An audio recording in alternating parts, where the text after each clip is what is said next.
SSGC ने gas चोरी के खिलाफ लांडी में वाक़े होटल पर छापा मारकर होटल मालिक को गिरफ्तार कर लिया। मजीद जानते हैं डॉन न्यूज़ के नुमाइंदे इमरान अहद खान से। इमरान, अपडेट कीजिएगा।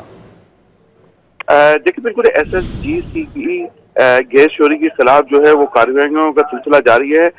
टीम ने लांडी का इलाका ये छापा मारा है। वहां पर होटल था जहां ये छापा मार के होटल मालिक को भी गिरफ्तार कर लिया है गैस चोरी के इल्जाम में। जबकि होटल मालिक है मोहम्मद सिकंदर कंपनी की, वो मेन लाइन राज गैस चोरी कर रहे थे। जबकि स्वी गैस का ये भी कहना है कि छापामार टीम ने मुलजिम सिकंदर को गिरफ्तार करके चोरी में इस्तेमाल होने वाला जो सामान है तहवील में ले लिया है। चोरी शुदा गैस लोड के हिसाब से जुर्माना भी दाखिल कर दिया। जबकि उनका ये भी कहना है कि जो गैस चोरी की जा रही थी वो मेन लाइन से बराह रास्त जो चोरी की जा रही थी जिसपे ये कार्रवाई की गई है। जी, बहुत शुक्रिया इमरान।